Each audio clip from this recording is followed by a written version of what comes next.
thank you so much for joining me on another episode of Why I Love Flagler County, your local podcast spotlighting local businesses and local residents on what they love about Flagler County. So today I'm super excited to have my guest Jason with us today. Jason, thank you so much for the time today. I really appreciate it.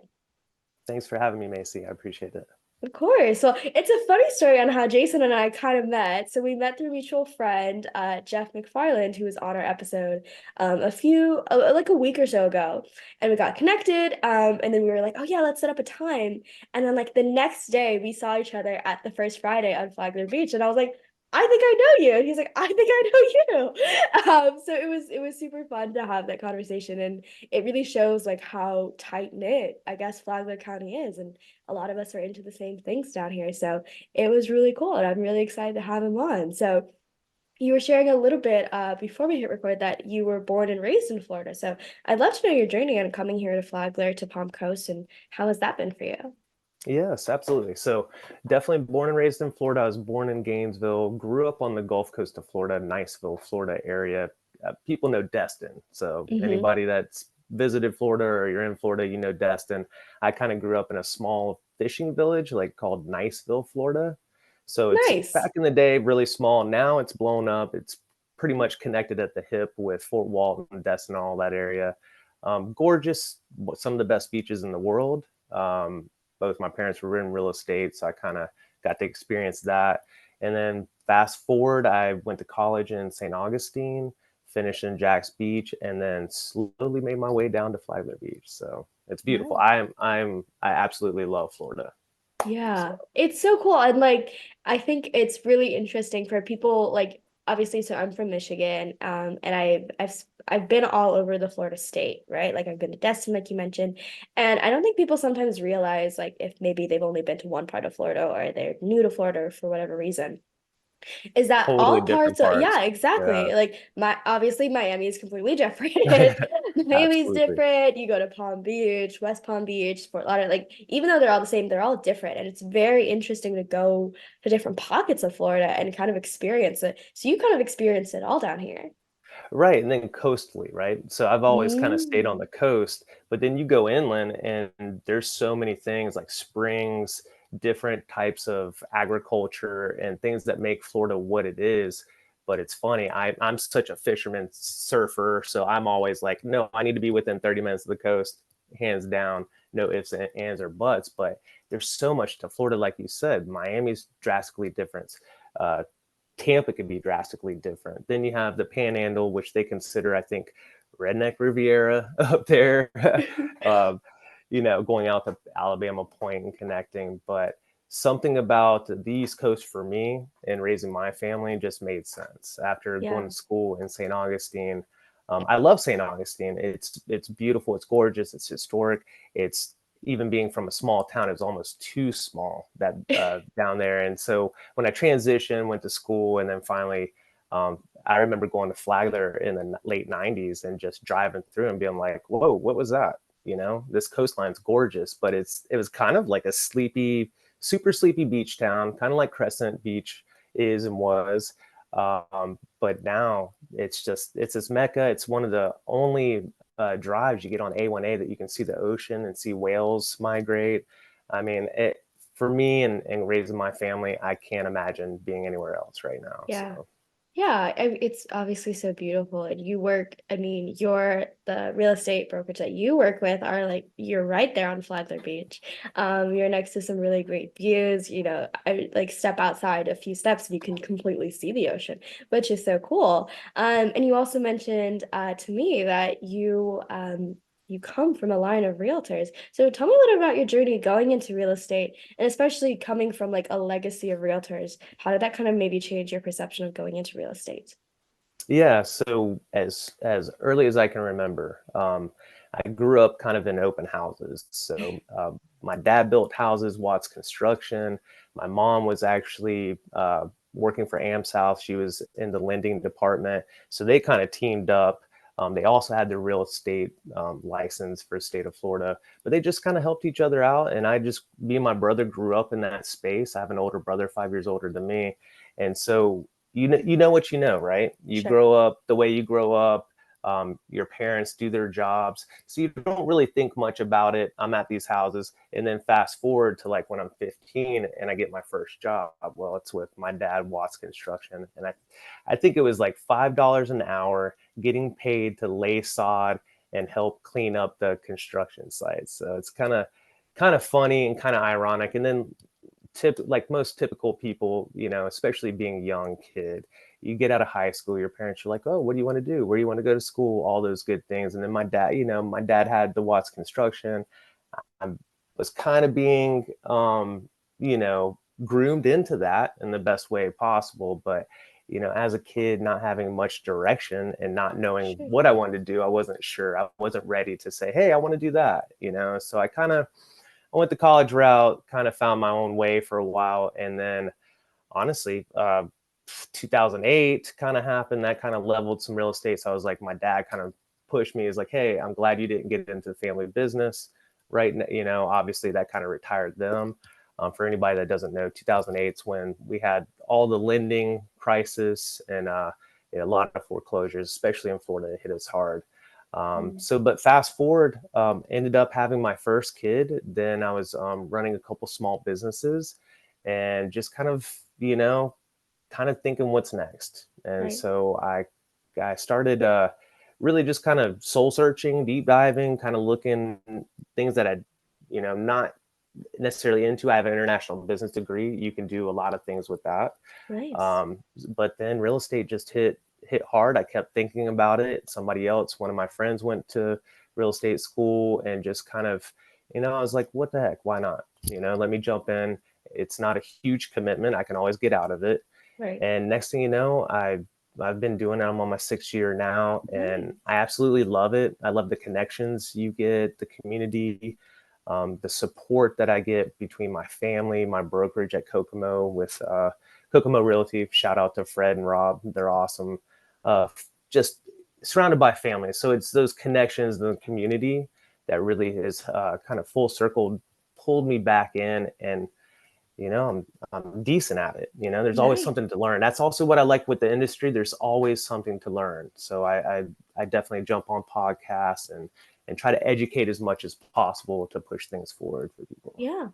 I mean, especially because in real estate, I mean, probably when you were a kid and you're watching your parents, it's a completely different field of watching it as a child, and then actually being in the thick of it, right? Because my dad's Absolutely. been in business for my entire life, so I know how he used to run it back in the day, and how I used to watch him, and my perception of what he did when I was a kid versus obviously now I work side by side with him and we do a lot of things together is completely different. It's like I don't really know what I had an idea of what I thought he did back then.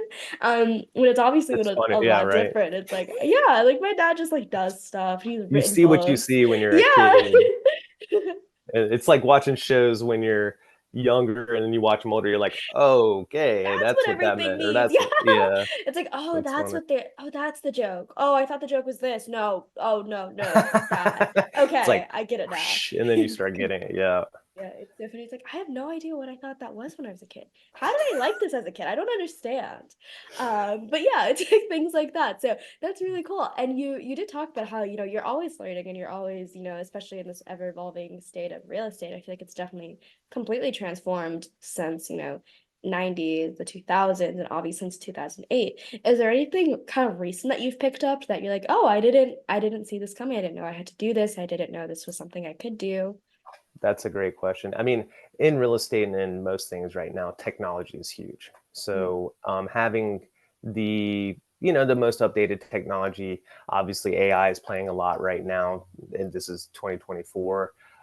So I think I think technology is one of the most profound things. But if you don't know what to do with it, that's a huge thing. So right. honestly, getting back into real estate, even though I've ran a couple businesses and I've had my international business degree and deployed that into different things, tech is definitely one of those things you have to stay on. Because if Mhm. I can take my platforms as a realtor and someone has a question or they're looking at something from a consumer side, I can go back in, look at my stuff, send them the correct information, because a lot of times the consumers don't have the full information or Sure. fullness of Mhm. what they need to make the correct decisions.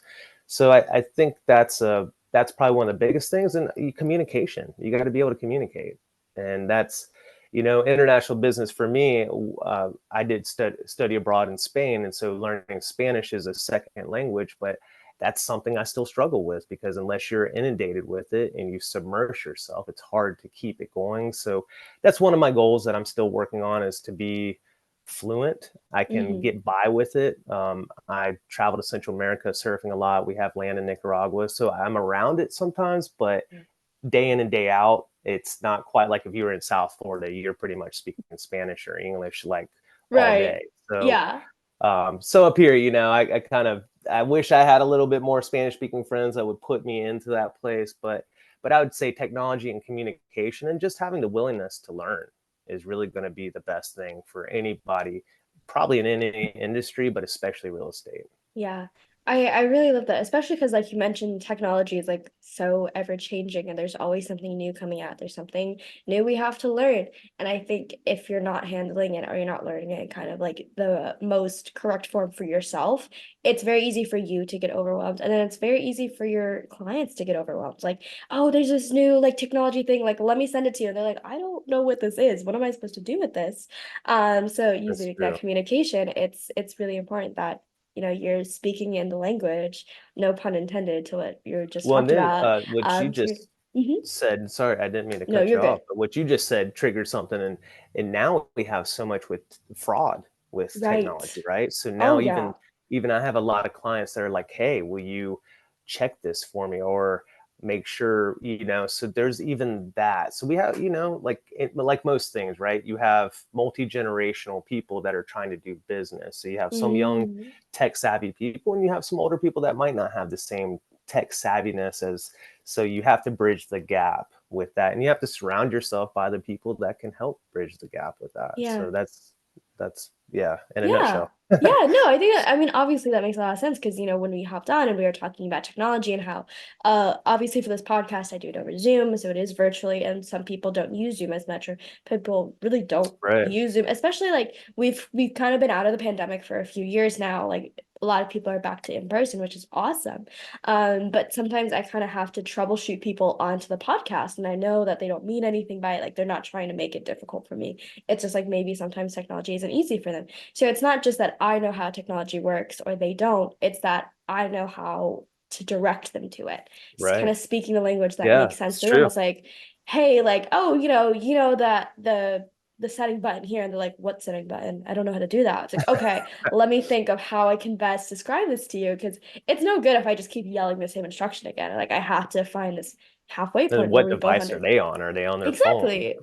There's like so much, PC, yeah. Mac? And it's like, oh, this button should pop up, and it's like that. It didn't. And I was like, oh, okay, well, you can do like click here and do this, and it's like, and it's really important for It's a me. hot Obviously, mess. it can be, and a lot of the times it is just Zoom's fault. Like it's not even the person's fault. Zoom was just not working. That's happened to me so many times where Zoom just closes on my phone or on the computer. I'm uh, like, I have no idea what that happened. Like I know a little bit, but I don't know this much, right? So, you talked a little bit about learning Spanish, and that's a really big part is, being able to speak your client's language, even when it is English, right? Is speaking them in a way that Absolutely. connects with them. And it's super cool that you know a little bit of Spanish. I know it's hard to keep it up. Enough to get Um, myself in trouble, probably. okay. Hopefully to get out of trouble, I would You hope. hope. You hope.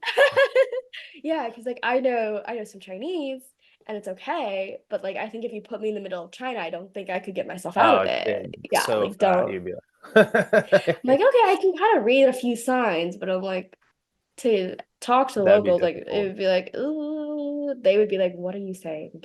Just like speak When it, English at this point. it's exactly, and everyone speaks so much faster. So you're like, Yes. slow down. I know, it's crazy. My dad knows a lot of Indian languages, so sometimes he would use it a lot with us. And like when we'd go to India and like that's all I listened to for 2 weeks, it's like, okay, I know my grasping of phrases is a lot easier. I know what's going on. I can follow along. But then we come over here and he like speaks it to me and I'm like, I don't know what's Yeah, going on wow. now. You're You don't you're have it going in too context fast. and chart. I'm like, wait a Yeah. minute, we're going too fast. Let's slow down. Let's go word by word and we'll bring it up together. Like I'm a kindergartner. Yes, exactly. Exactly. Like I But just learned two phrases and you're just teaching me these two phrases. But yeah. So, well, Jason, thank you so much for coming on and sharing a few minutes. It's been really great to talk to you. And there's so many great points that you brought up with real estate and then Florida. And I think a really big part that you mentioned was communication. And I think that's something we all do in our businesses, no matter what. And it's one of those things that's ever changing, and we always have to adapt to our clients, and we want to make sure they feel the most comfortable. And obviously, communication is a big part of what I do. So right. I'm really holding that close to heart. So I appreciate you coming on, sharing a few minutes, and this has been a lot of fun for me. Absolutely. No, I appreciate you having me. You're amazing. Oh, And thank you. this has been fun. Thank you. I'm glad to hear that. That's awesome. Well, to everyone listening, I really appreciate you as well, and I will see you next time. Bye. Take care. See you.